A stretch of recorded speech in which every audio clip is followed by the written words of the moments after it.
Bonjour à toutes et à toutes, bienvenue dans Libre Ensemble, votre rendez-vous de la laïcité au sein du magazine En quête de sens. Et je suis ravie aujourd'hui de recevoir l'essayiste et homme politique Raphaël Glucksmann. Aujourd'hui, bonjour. Bonjour. Raphaël Glucksmann. Alors, on ne vous présente plus, on dit toujours ça, mais je le fais quand même.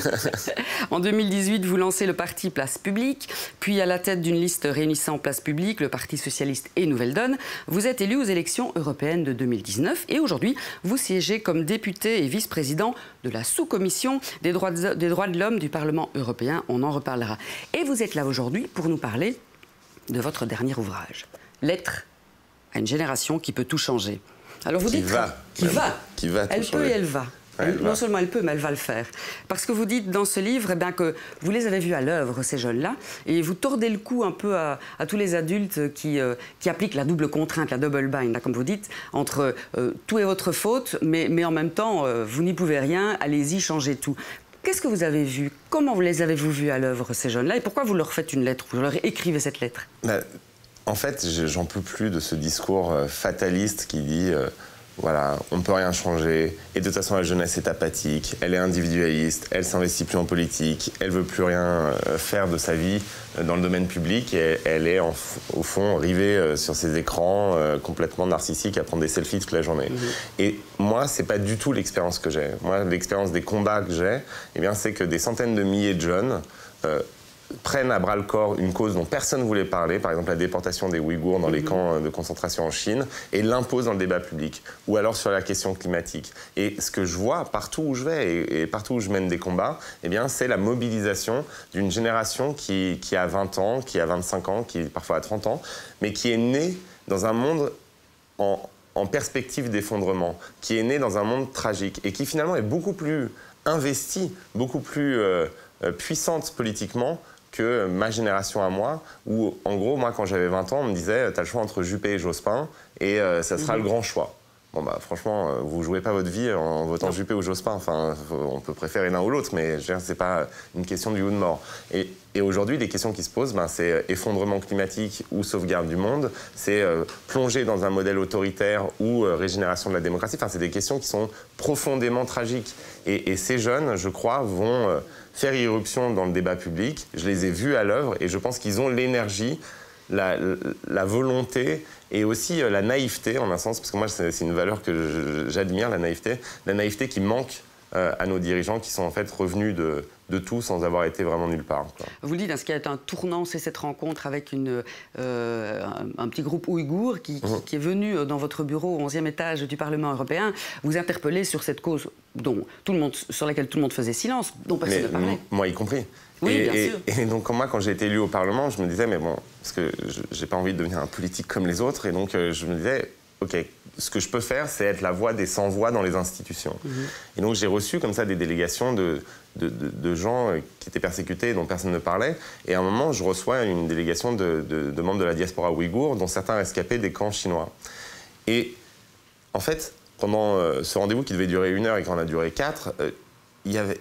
j'ai découvert l'ampleur du crime, depuis la stérilisation des femmes jusqu'à la réduction en esclavage, la déportation massive, la destruction des mosquées, tout ce qui fait un crime contre l'humanité. Et pendant tout le rendez-vous, je me suis dit, mais c'est quoi ce décalage entre le crime, la nature du crime que j'ai sous les yeux, et le silence absolu, y compris le mien, qui règne en Europe. Et donc, à la fin de ce rendez-vous, j'étais tellement ébranlé par ce décalage-là qu'en gros, j'ai appelé mes amis écolos, socialistes, et tout ça, et je leur ai dit, bon, on va faire quelque chose. Et là, la réaction spontanée des gens, c'est de dire, ah ouais, c'est horrible, et ensuite de dire, mais qui va s'intéresser aux Ouïghours? Les gens ne vont pas s'intéresser. Non, mais c'est qu'en fait, les élites politiques et médiatiques avaient décrété que les gens ne pouvaient pas s'y intéresser. Et donc, c'est pour ça que les grands médias n'en parlaient pas. Parce qu'a priori, les téléspectateurs et les auditeurs, ils s'en foutaient, c'était trop loin. Et les politiques n'en parlaient pas parce qu'ils pensaient que les électeurs s'en foutaient.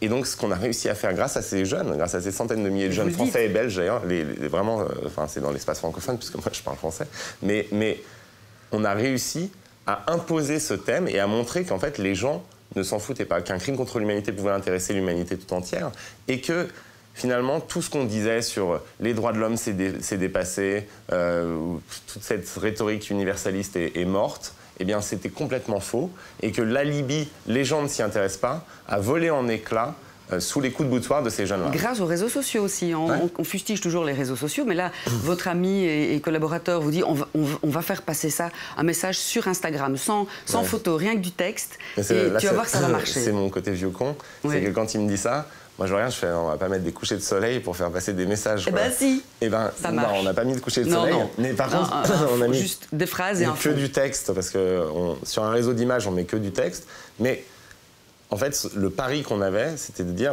ces jeunes qui sont sur Instagram vont s'emparer de la cause et devenir acteurs de nos campagnes. Ce qui s'est passé. Et ce qui s'est complètement passé. C'est-à-dire que dès le début, il y a des dizaines de milliers de gens qui se mettent à interpeller leurs élus. Et ensuite, on voit en février 2020, il y a un moment hyper important, c'est en fait un think tank australien qui s'appelle ASPI, qui sort la liste des grandes multinationales qui bénéficient via leurs fournisseurs chinois des esclaves ouïghours dans leur chaîne de production. Donc vous avez en gros toutes les marques qui structurent votre quotidien, eh bien, ils ont des ramifications avec les camps chinois. Et on se rend compte que, par exemple, pour fabriquer une chemise Zara ou pour fabriquer une chaussure Nike ou Adidas, à ce moment-là, eh bien, il y a des esclaves dans les camps qui sont mis à disposition et qui travaillent gratuitement, comme des esclaves. Oui, c'est ça. Ouais, exactement. C'est le coût de production le plus bas possible, l'esclavage, si on est honnête. Et fabriquent vos chaussures et tout ce qui est dans votre armoire. Et donc là, on décide d'interpeller ces marques et d'aller après ces 80 marques. Il y avait 80 marques qui étaient listées, l'une après l'autre, de les interpeller et de les obliger, par la pression, à changer leur chaîne de production. Et là, tout d'un coup, des centaines de milliers de jeunes se mettent à attaquer. La première, on a fait dans l'ordre alphabétique, c'était Adidas.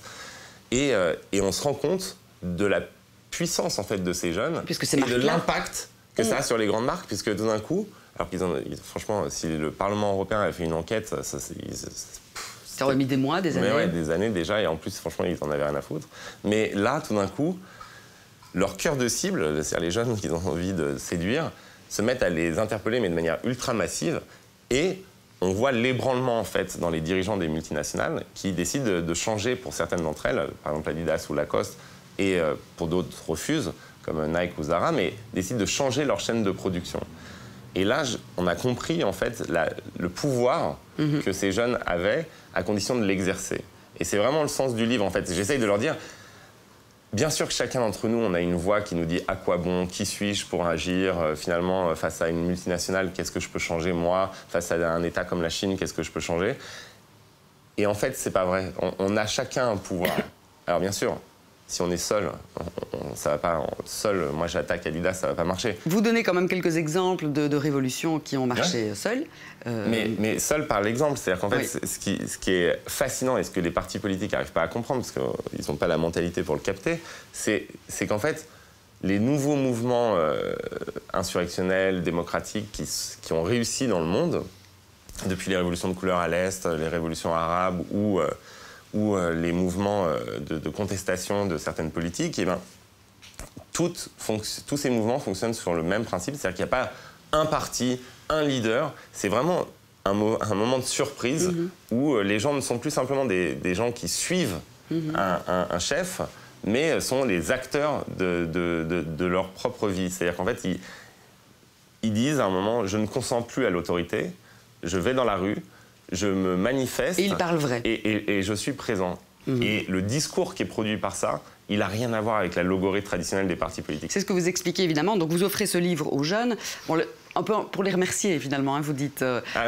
c'est vraiment comme un petit manuel pour un peu s'en sortir. Moi je ne suis pas du tout dans l'injonction, voilà ce que vous devez faire. Vous leur proposez effectivement. Et je leur propose des choses, mais surtout je leur dis merci parce qu'en fait, moi je ne pourrais pas vivre dans une société où finalement la question des droits humains était balancée par-dessus bord. Et ce qu'ils ont fait, ils m'ont prouvé qu'en fait, non, les enfants de 1789 existent toujours, qu'il y a des centaines de milliers de jeunes qui sont capables de se mobiliser pour des gens qui sont déportés à des milliers de kilomètres de chez eux, et que c'est cette manière-là qu'ils ont d'entrer dans le monde. Alors, et ça, pour moi c'est...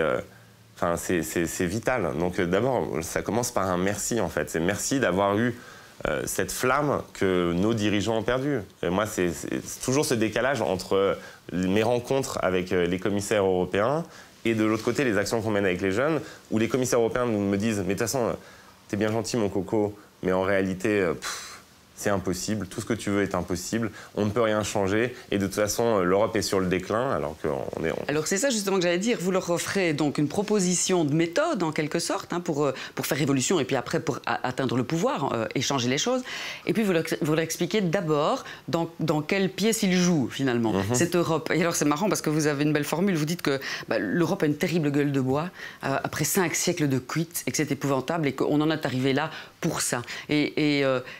Pourquoi, à votre avis, cette Europe a 5 siècles de cuite derrière elle?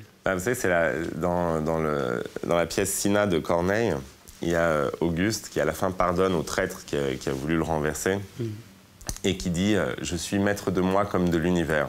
Et ça, c'est la baseline de la civilisation occidentale pendant 5 siècles. C'est-à-dire qu'on était dans une quête de puissance, justement, de maîtrise, de souveraineté totale sur l'ordre du monde. Ça a donné...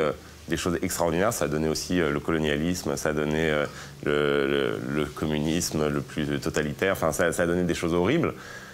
Mais le cœur de l'être européen, depuis la modernité, c'était justement cette quête de puissance.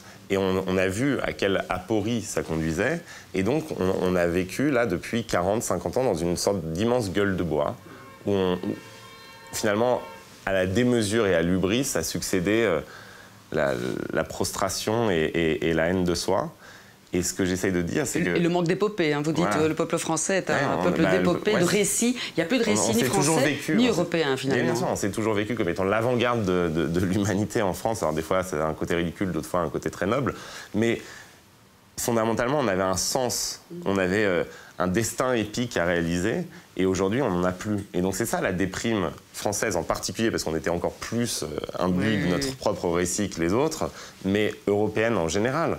C'est-à-dire qu'en fait, quel est le sens? On ne sait plus. On ne sait plus pourquoi on est là. Et donc moi, ce que j'essaie de dire, c'est qu'en fait, bien sûr qu'il faut tirer les leçons des immenses fiascos et crimes de la destinée européenne, mais on ne peut pas vivre sans destin et sans sens. En particulier, à la limite, si tout allait bien, ok, on pourrait vivre dans la médiocrité et se dire qu'on n'a pas de sens et que finalement, ce qui compte, c'est le bonheur individuel. Mais là, tout va pas bien. Il y a des traités de développement personnel tous, et on serait tous très contents, on ferait des régimes et on serait parfaitement sains et équilibrés, et on teindrait nos cheveux et ça serait extraordinaire, ce serait l'alpha et l'oméga de nos existences. Enfin, la vérité, c'est que, et les jeunes le savent plus encore que les autres, c'est qu'on vit dans un monde qui ne peut pas permettre cela. Parce qu'en fait, la perspective, c'est quoi? C'est pas un truc plat. La perspective, c'est l'effondrement climatique, c'est le triomphe de la barbarie. Et donc, finalement, on est obligé de raconter à nouveau une épopée, de s'investir, de se dépasser dans quelque chose qui est plus grand que nous. Et donc, moi, ce que j'essaie de dire, c'est qu'en fait, vous avez là le récit épique qu'il faut. C'est la transformation écologique de nos sociétés. Mais une transformation écologique qui ne soit pas perçue simplement comme la lutte contre la pollution près de chez nous. Écologique et sociale. Voilà, mais c'est une grande aventure cosmopolitique. C'est la dernière grande aventure universelle, réellement universelle, la transformation écologique. Et ça peut redonner du sens, en fait, à notre appartenance à la cité. Et je pense qu'en fait, pendant... désolé d'être un peu long dans mes réponses, mais je pense que fondamentalement, ce qui nous manque aujourd'hui, c'est un sens public, en fait, un sens commun. Et donc, ce sens commun, on peut l'écrire ensemble. Et je crois que c'est cette génération qui va l'écrire. Et dans leur engagement politique, vous leur dites, belle formule aussi, vous êtes né en pleine panne d'électricité, alors voilà, l'obscurité ne vous fait pas peur, allez-y, foncez, tracez la route.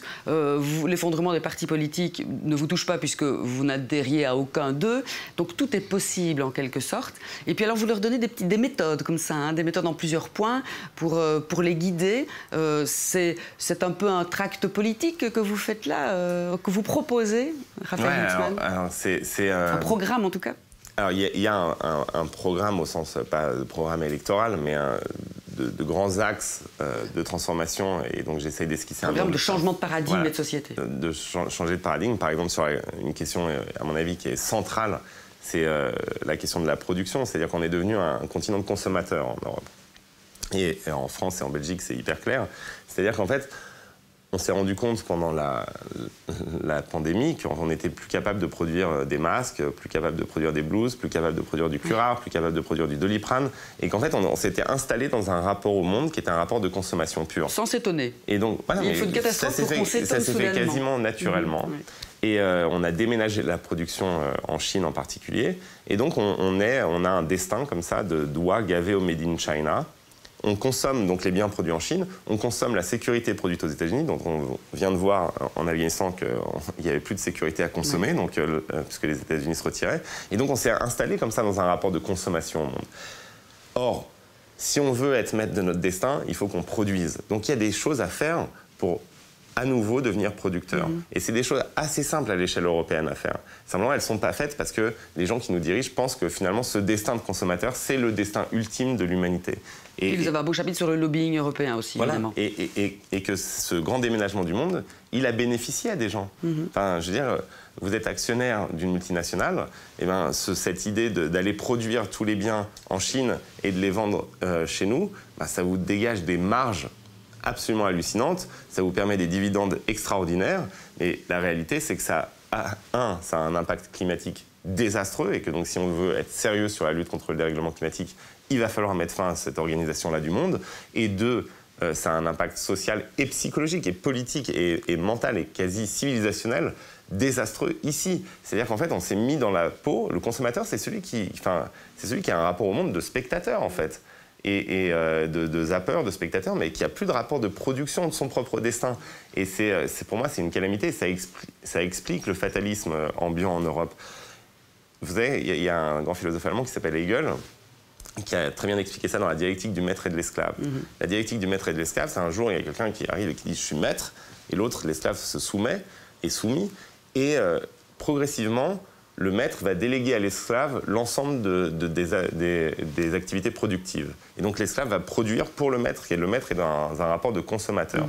Et au bout d'un moment, l'esclave qui a un rapport à la production et le maître qui a un rapport oisif au monde et consommateur, eh bien l'esclave devient plus puissant que le maître et le renverse. Et c'est ça la dialectique permanente de l'histoire. Mais il doit s'en rendre compte qu'il est plus puissant. Il faut s'en rendre compte et agir. Mais aujourd'hui, l'Europe est dans une position de maître, quoi. On est devenu une sorte de truc complètement oisif et on a tellement intégré ce rapport-là qu'en gros, on ne se croit plus capable de rien. Or, on est encore le premier marché du monde. On est encore la première puissance commerciale du monde. Donc, utilisons ce qu'on a pour faire de la politique, pour affirmer une forme de puissance. Ce qui rendrait confiance dans les citoyens européens, quels qu'ils soient, dans cette puissance de l'Europe. Mais en fait, notre rapport spectateur au monde, il nous mine de l'intérieur.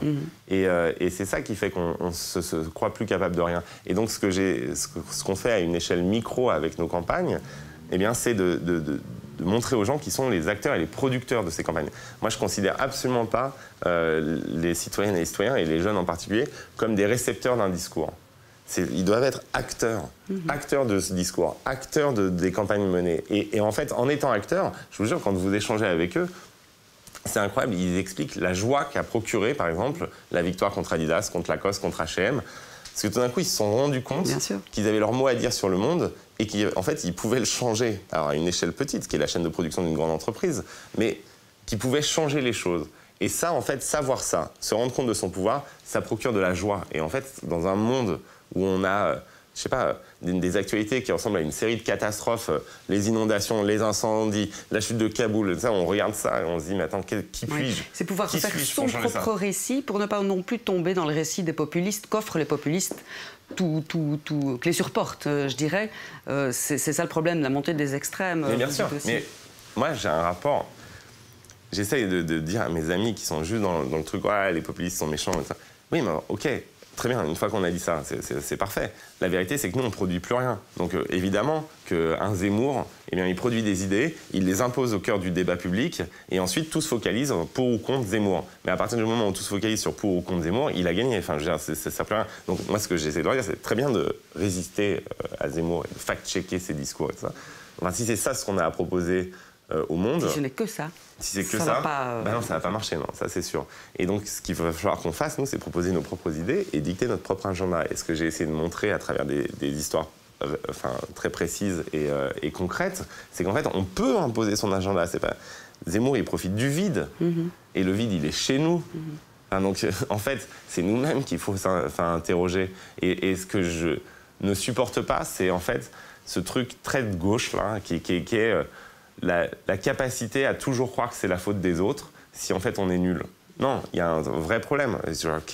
En particulier pour la gauche française, je ne parle pas de la gauche belge, mais il y a un problème de production de sens et d'idées. Les amis, évidemment que Marine Le Pen et Éric Zemmour, ils ont pignon sur rue si vous n'êtes pas capable, nous, de répondre aux angoisses. Vous savez, moi je m'interroge tout le temps, vous avez un électeur démocrate du Michigan. Le mec, c'est un ouvrier. Il a voté toute sa vie à gauche. Tout d'un coup, il vote pour Trump en 2016. Est-ce que c'est parce que tout d'un coup, il est devenu nazi? Non. Non, c'est qu'en fait, il vit dans un désert industriel. Il a des élites démocrates qui lui ont vendu le win-win de la globalisation pendant 40 ans. Et ce qu'il a vu, c'est les usines qui ferment et quelques actionnaires qui s'ultra enrichissent. Et le Parti communiste chinois qui devient dominant, parce que finalement, tout est déménagé là-bas. Et tout d'un coup, il a un mec un peu orange, un peu... pas super fréquentable, ultra misogyne et xénophobe, qui arrive, mais qui lui dit quoi?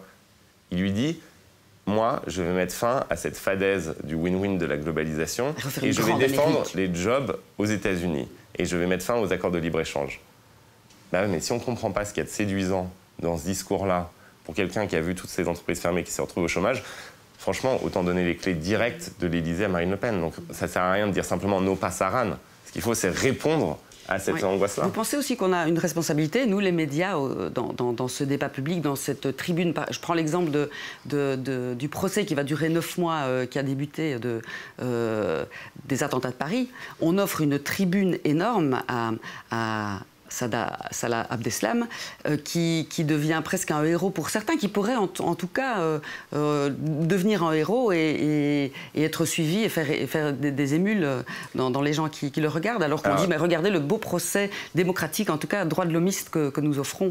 Oui, mais alors, moi par contre, sur ce cas précis, parce que je pense qu'il y a une responsabilité des médias, mais sur ce cas précis, de toute façon, à partir du moment où on décide de faire un procès, on lui offre une tribune. Et je crois quand même, mais on a tous en nous cette pulsion de vouloir le mettre dans un cachot et de lui dire arrête de faire ton show maintenant, espèce d'assassin. Enfin, c'est quelque chose qu'on a tous. Peut-être que les médias doivent avoir un rôle. Mais non, parce qu'en fait, non, en même temps, oui, ça lui offre une tribune. Il en rêve, c'est ce qu'il voulait depuis. Mais c'est quand même la noblesse. Moi, c'est quand même la noblesse d'un État républicain et démocratique que même pour Salah Abdeslam, il y a un procès. Et c'est pas Guantanamo, une cave. Oui. C'est un procès. Alors, franchement, c'est ultra frustrant, parce que ce mec est un monstre qui a tué, ou qui a fait tuer 130 personnes, qui allait à des concerts ou à une terrasse de café, et que, fondamentalement, on ne supporte pas de le voir comme ça.